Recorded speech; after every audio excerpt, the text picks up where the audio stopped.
हम लोग जानते हैं कि जहाँ पे भी जिस भी न्यूक्लियर पावर प्लांट में रेडियो सक्रिय पदार्थ प्रयोग किया जाता है तो उसके पहले उसकी मिलिंग, स्टोरिंग या अन्य प्रोसेस किया जाता है। खदान में जहाँ पे इसका खनन होता है वहाँ जो कचरा उत्पन्न होता है या जो न्यूक्लियर पावर प्लांट से जो कचरा उत्पन्न होता है जिसे हम लोग रेडियो सक्रिय कचरा कहते हैं, उससे भी बहुत क्षति होती है, नुकसान होता है। तो वो भी एक बहुत बड़ा रेडियो विकिरण की उत्सर्जन का एक बहुत बड़ा कारण होता है। झारखंड में ऐसे क्षेत्र को चिन्हित किया गया है जहाँ पे विश्व स्वास्थ्य संगठन और तमाम ऐसी एजेंसियाँ जाती हैं। वहाँ पे जहाँ पे खनन होता है वहाँ लोग जो मजदूर काम करते हैं उसके आसपास पानी के माध्यम से, हवा के माध्यम से विकिरण लोगों के अंदर जा रहा है और उनके अंदर गंभीर अनुवांशिक और आंतः और बाह्य दोनों प्रकार की विकिरण समस्याओं से लोग ग्रसित हैं।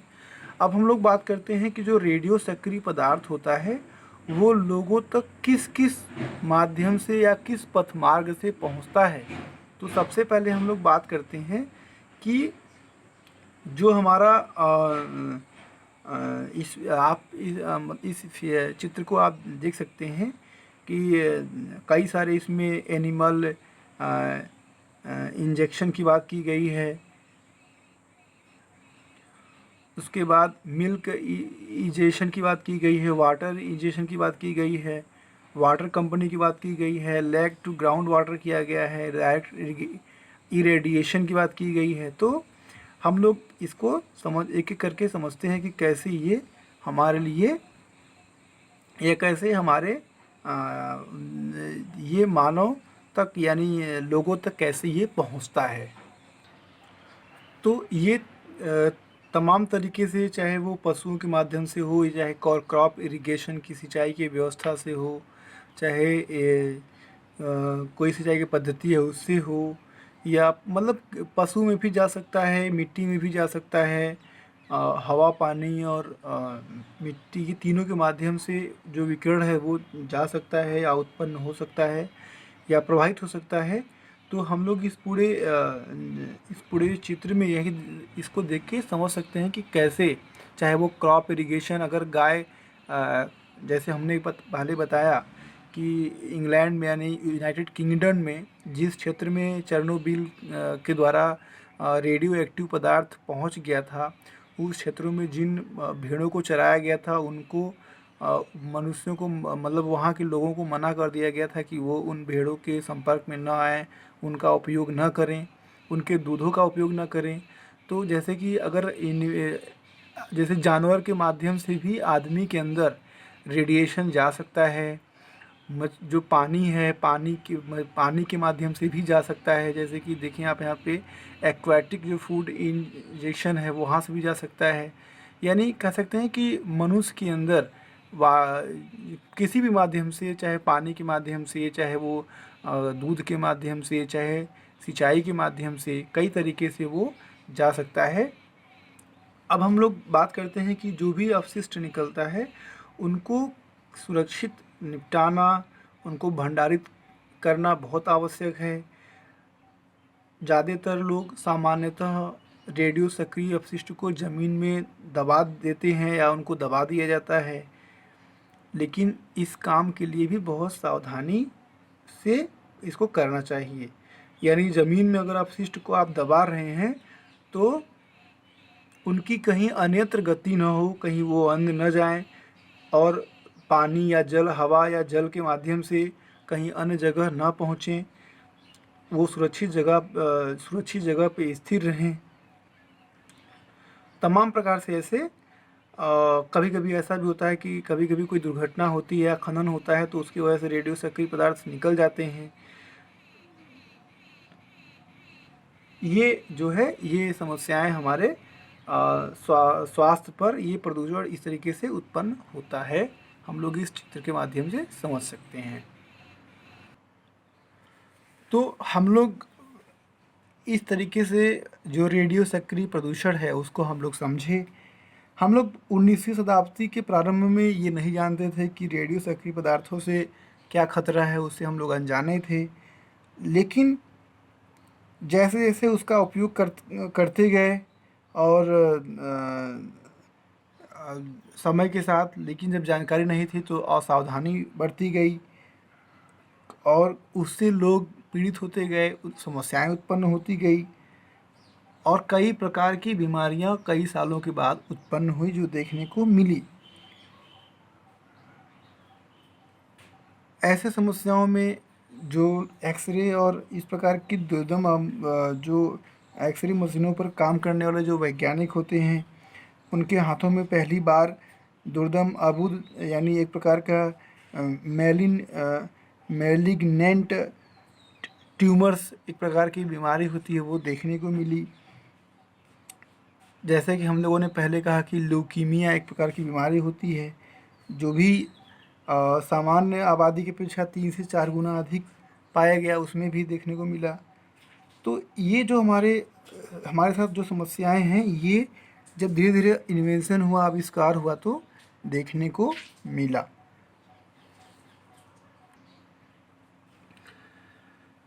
जो लोग जो बहुत पीड़ित थे या जो रोगी थे, जिनकी रेडियोथेरेपी हो रही थी, उस समय चिकित्सा विधि जो है उसमें एनक्लाइसोसिस, क्षय रोग या बच्चों में टालिस शोथ में या स्त्रियों के जो ब्रेस्ट कैंसर होता है, इस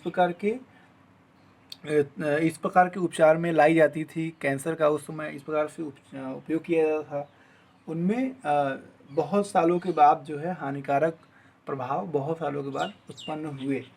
जो लोग यूरेनियम या जो फ्लोर स्पार खानों में काम कर रहे थे या जिनमें जो लोग वहाँ पे खनन का काम कर रहे थे, उनमें रेडान गैस का उद्भाषण जहाँ पे हो रहा था या जहाँ पे उत्सर्जन हो रहा था, घड़ियों के डायलों या वायुयानों के पेंडरों में जो रेडान युक्त रंगों का इस्तेमाल करते थे, उनमें हड्डियों का कैंसर और रक्त अल्पता आ जाती थी। तो इस प्रकार की जो बीमारियां हैं वो विकिरण से ही उत्पन्न हो रही थी। ये धीरे धीरे बाद में जानकारी मिली।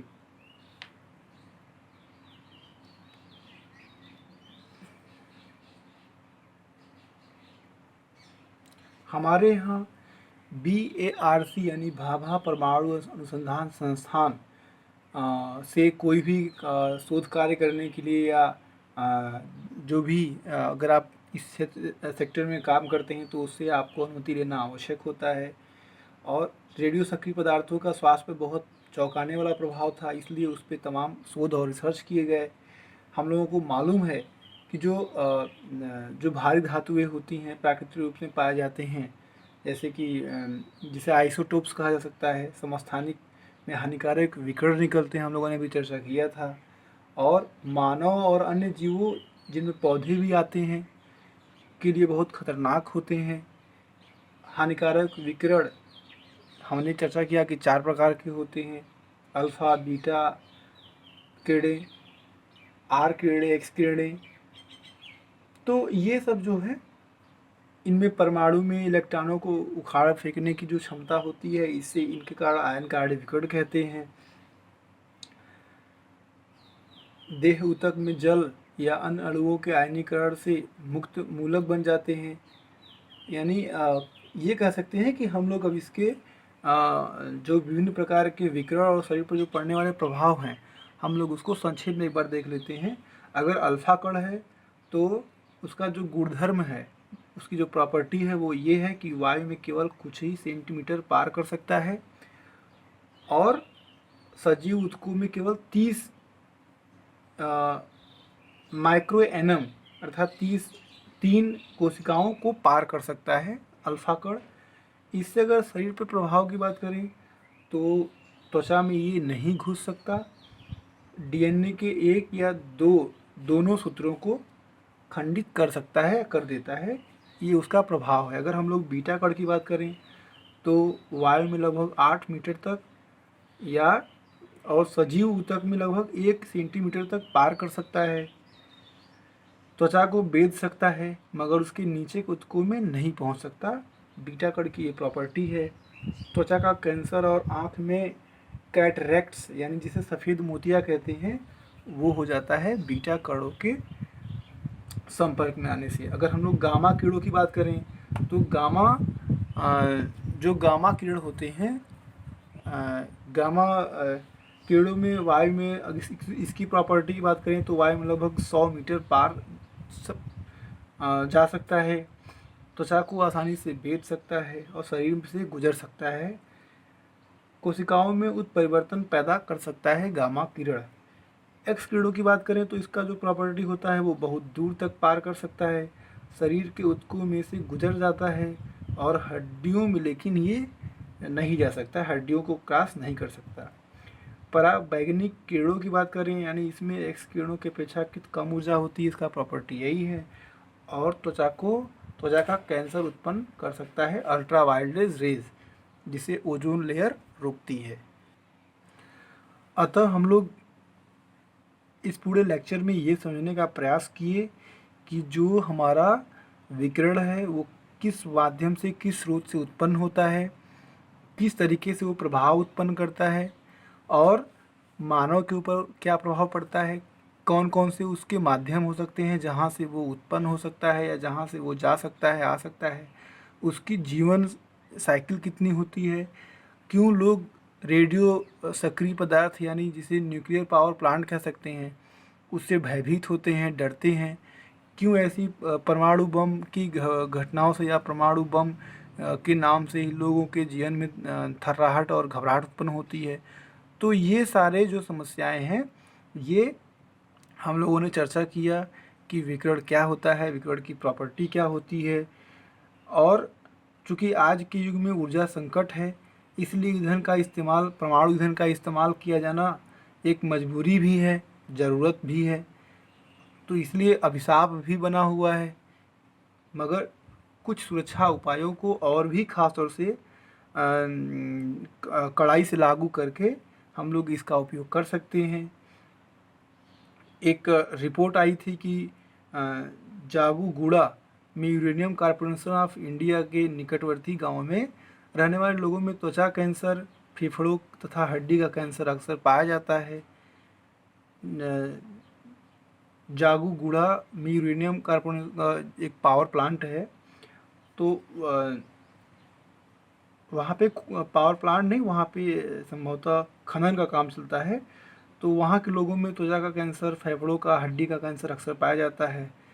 ये स्थिति बहुत ही चिंताजनक है। 1998 में 27,000 घरों में जो प्रजनन अध्ययन है वहाँ पे ज़्यादातर महिलाओं में गर्भपात की संख्या अधिक थी, असाधारण रूप से देखी गई। और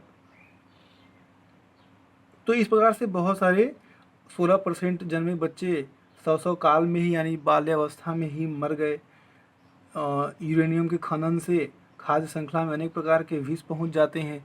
तो इस प्रकार से खनन पे भी जो आसपास लोग हैं वो किस प्रकार से प्रभावित होते हैं, ये बहुत चिंता का विषय रहता है।